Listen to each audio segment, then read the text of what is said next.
বিসিবির কাছ থেকে একই সাথে মিলল সুখবর আর দুঃসংবাদও। স্মরণকালের সবচেয়ে বেশি সংখ্যক ক্রিকেটারকে সাথে নিয়ে সেন্ট্রাল কন্ট্রাক্ট ঘোষণা করেছে বাংলাদেশ ক্রিকেট বোর্ড, যেখানে জায়গা পেয়েছেন মোট 28 জন। আর খারাপ খবরটা হলো, কন্ট্রাক্টে ক্রিকেটারের সংখ্যা বাড়লেও বাড়েনি বেতন, এমনকি বেতন কমেছে কোনো কোনো ক্রিকেটারের। ফয়সাল হাবিবের রিপোর্ট।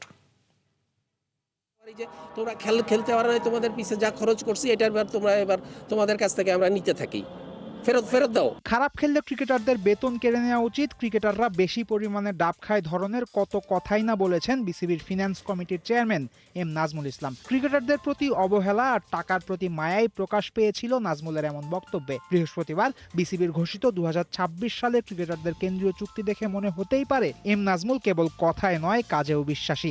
কারণ রেকর্ড সংখ্যক 28 জন ক্রিকেটারকে নেওয়া হয়েছে বিসিবির চুক্তিতে, কিন্তু বাড়ানো হয়নি বেতন। এ প্লাস, এ, বি, সি এবং ডি এই 5 ক্যাটাগরি খেলোয়াড়দের জন্য রেখেছে বিসিবি। কিন্তু মজার ব্যাপার হলো, এ প্লাস ক্যাটাগরিতে জায়গা হয়নি কারো, বরং এ ক্যাটাগরিতে আছেন 4 জন ক্রিকেটার, বিতে 11, সিতে 6 এবং ডি ক্যাটাগরিতে রাখা হয়েছে 7 জন ক্রিকেটার। সর্বোচ্চ 8 লাখ টাকা মাসিক বেতনের এ ক্যাটাগরিতে আছেন বাংলাদেশ দলের 3 ফরম্যাটের 3 ক্যাপ্টেন। তাদের সাথে এই গ্রুপে জায়গা পেয়েছেন তাসকিন আহমেদ। তবে তাসকিন আহমেদের জন্য এ ক্যাটাগরিতে জায়গা পাওয়া প্রমোশন নয়, বরং ডিমোশনের। কেননা গেল বছরের কেন্দ্রীয় চুক্তিতে এ প্লাস ক্যাটাগরিতে 10 লাখ টাকা মাসিক বেতনে ছিলেন তাসকিন। বি ক্যাটাগরিতে মাসিক 6 লাখ টাকা বেতনে টিকে গেছেন গেল বছর এই ক্যাটাগরিতে থাকা 7 জন ক্রিকেটার। তাদের সাথে এই ক্যাটাগরিতে নতুন যুক্ত হয়েছেন 4 জন। প্রমোশন পেয়ে বিতে এসেছেন সাদমান ইসলাম, তানজিদ হাসান তামিম, রিশাদ হোসেন এবং শেখ মেহেদী হাসান। সি ক্যাটাগরিতেও আছে প্রমোশন পাওয়া ক্রিকেটার। সৈয়দ খালেদ আহমেদ এবং নাসুম আহমেদ উঠে এসেছেন ডি থেকে সি ক্যাটাগরিতে। নাসুমদের সাথে সৌম্য, জাকের, শরীফুল, তানজিম, সাকিবরা পাবেন মাসে 4 লাখ টাকা করে বেতন।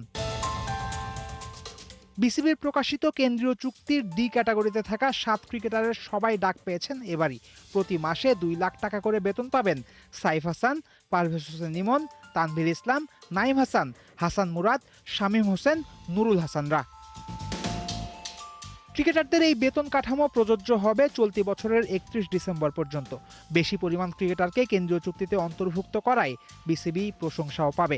তবে 28 জনের লিস্টেও জায়গা হয়নি কিছু পরিচিত মুখের। টেস্ট দলের নিয়মিত ওপেনার মাহমুদুল হাসান জয় জায়গা করে নিতে পারেননি কেন্দ্রীয় চুক্তিতে। ইনজুরি কাটিয়ে মাঠে ফিরলেও কেন্দ্রীয় চুক্তিতে ফেরা হয়নি ইবাদত হোসেন চৌধুরীরও। ফয়সাল হাবিব, 71। সত্যি সত্যি কোটি টাকা বুঝে পেলেন নাইম শেখ। বিপিএল এর দল চট্টগ্রাম রয়্যালসের ক্রিকেটারদের 100% টাকা বুঝিয়ে দিয়েছে বিসিবি, কিন্তু এখনো পাওনা 100% পরিশোধ করেনি ঢাকা, সিলেট ও নোয়াখালী। যদিও অনিশ্চয়তার কিছু নেই বলছে বিসিবি। নাহিয়ান বিন জসিমের রিপোর্ট।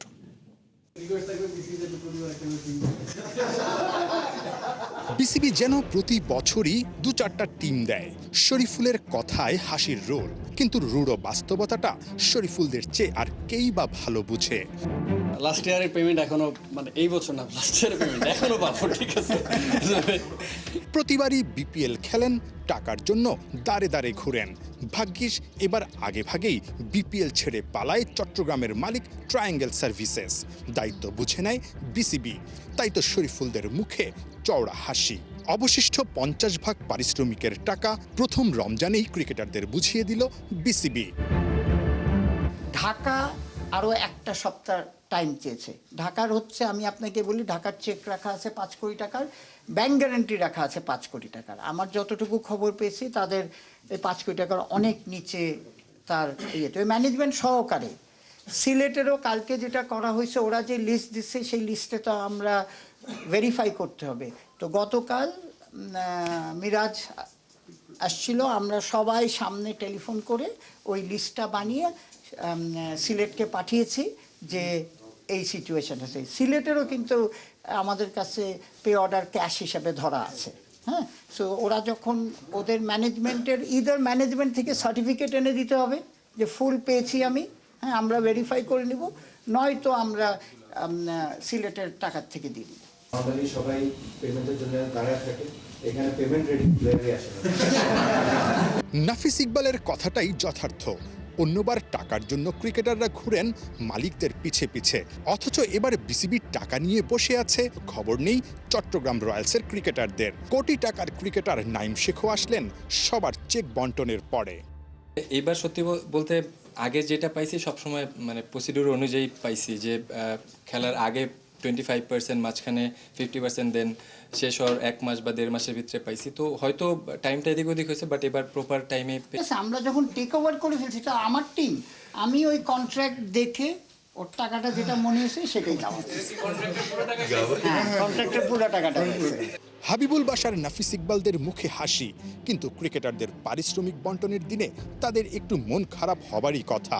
বিসিবি ক্রিকেটারদের টাকা বুঝিয়ে দিলেও টিম ম্যানেজমেন্টের টাকা এখনো বুঝিয়ে দেয়নি। সুমন ভাই আর ইয়েদেরটা ইনশাল্লাহ নেক্সট হ্যাঁ এটা আরো ভালো লাগে, কিন্তু যেহেতু রোজার আগে দিয়ে দিতে চাইছি, ওরাও আবার ওদেরটা আগে দিয়ে দিতে চাচ্ছে, কারণ ওরা তো খেলতে চলে যাচ্ছে এই জন্য। ফাইনালে গিয়েও ট্রফি জেতা হয়নি, কিন্তু তানভীর ইসলামদের এই ভিক্টরি সাইন বলছে পাওনা বুঝে পেয়ে তাদের কতটা স্বস্তি। বিপিএল এর টাকা না পাওয়ার সংস্কৃতির মাঝে পরিশ্রমের টাকা বুঝে পাওয়াটাই যেন ট্রফি জয়ের চাইতে ক্রিকেটারদের কাছে বড় জয়। টুর্নামেন্টের নামটাও তো ভুলে গেলে চলবে না, বিপিএল। নাহিয়ান বিন জসিম, ৭১। চলতি বিশ্বকাপে আরও একবার সবার চোখ কপালে তুলেছে জিম্বাবুয়ে। অস্ট্রেলিয়ার পর স্বাগতিক শ্রীলঙ্কাকেও হারিয়েছে সিকান্দার রাজার দল। কলম্বোয় লঙ্কানদের বিপক্ষে 6 উইকেটে হেসে খেলে জিতেছে জিম্বাবুয়ে। কলম্বোর আর প্রেমাদাসা স্টেডিয়ামে মাঠে নামার আগে সুপার 8 নিশ্চিত করেছিল শ্রীলঙ্কা আর জিম্বাবুয়ে দুই দলই। তবুও এই ম্যাচ গুরুত্বপূর্ণ ছিল গ্রুপের সেরা দল হওয়ার ব্যাপারে। ম্যাচে আগে ব্যাট করতে নেমে প্রথম ওভার থেকে শ্রীলঙ্কা চেপে ধরে জিম্বাবুয়েকে, কিন্তু প্রথম উইকেট হিসেবে কুশল পেরেরাকে আউট করার পরই ম্যাচে ফেরে রাজার দল। পাওয়ার প্লের পর লঙ্কানদের রানের চাকা আটকে ধরে জিম্বাবুয়ান স্পিনাররা। তবুও শেষ পর্যন্ত 178 রানের বড় পুঁজি পায় শ্রীলঙ্কা। লক্ষ্য তাড়ায় নেমে যথারীতি রান তুলতে থাকেন রান মেশিন বনে যাওয়া ব্রায়ান বেনেট, আর বেনেটকে যোগ্য সঙ্গ দেন ক্যাপ্টেন রাজা। 4 নম্বরে নেমে 26 বলে 45 রান করে রাজাই বের করে আনেন ম্যাচ। এই জয় বি গ্রুপ থেকে সর্বোচ্চ 7 পয়েন্ট তুলেছে জিম্বাবুয়ে। অপরাজিত থেকে সুপার 8-এর প্রথম ম্যাচে ওয়েস্ট ইন্ডিজের বিপক্ষে মাঠে নামবে তারা। বিশ্বকাপে জিম্বাবুয়ানদের থামাবে কে? দেশটার পাগলা ভক্তরা তো ট্রফি জয়ের স্বপ্ন দেখছে। কলম্বোতে সিকান্দার রাজার রব উঠেছে। ম্যাচের মাঝখানে একটা কথা বলেই দলকে উজ্জীবিত করেছেন, শেষে ব্যাটের ঝলক দেখিয়ে সব আলো কেড়েছেন।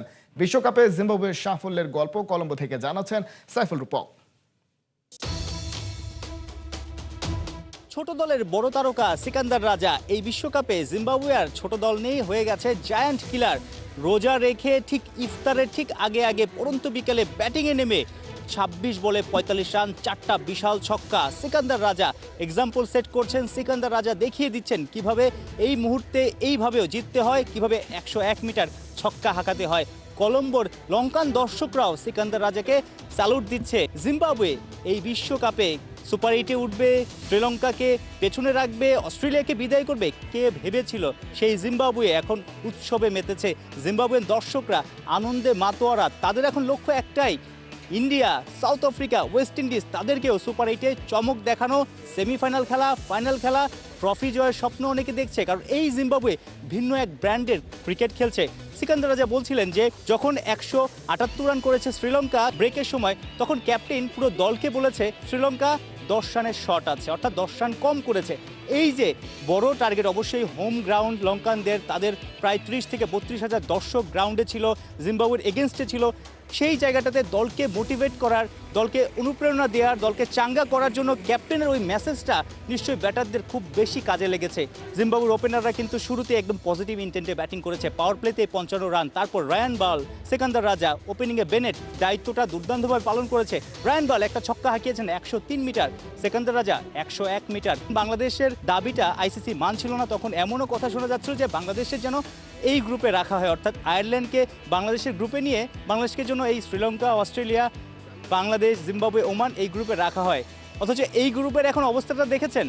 এই গ্রুপের ওমান তো একদম শেষের দল, অস্ট্রেলিয়া বিদায় নিয়েছে, আয়ারল্যান্ড বিদায় নিয়েছে, শ্রীলঙ্কাও গ্রুপ সেরা হতে পারেনি, জিম্বাবুয়ে গ্রুপ সেরা হয়েছে। জিম্বাবুয়ে যে দেশে টাকা কম, যে দেশে গ্ল্যামার কম, যে দেশে ক্রিকেটারদের তেমন কদর নেই, যে দেশের ক্রিকেটাররা অনেক কষ্টে আসলে প্র্যাকটিস করে বা এগিয়ে যায়, নিজেদেরকে প্রস্তুত করে, সেই ক্রিকেটাররা এই বিশ্ব মঞ্চে এসে বড় চমকটা দেখাচ্ছে। গত ওয়ার্ল্ড কাপে আফগানিস্তান সেমিফাইনাল খেলেছে, কিন্তু ওই কন্ডিশনে আফগানিস্তানের বোলিংটা খুব কাজে দিয়েছে। স্পিন ট্র্যাক, স্পিনাররা আফগানিস্তানের খুব ভালো ছিল, যে কারণে তাদের আসলে সুবিধা হয়েছে। কিন্তু এই যে লঙ্কান কন্ডিশন, কলম্বোতে কিংবা ক্যান্ডিতে, সেখানে true batting wicket, sporting wicket, সেই জায়গাটাতে জিম্বাবুয়ে যেভাবে বড় দলকে হারিয়ে নিজেদের শক্তিমত্তা জানান দিয়েছে, সেটা আসলে ক্রিকেট বিশ্বের দর্শকরা, মানুষজন অনেক বেশি মনে রাখবে এবং তাদের প্রতি আসলে অনেক সম্মান বেড়ে যাবে।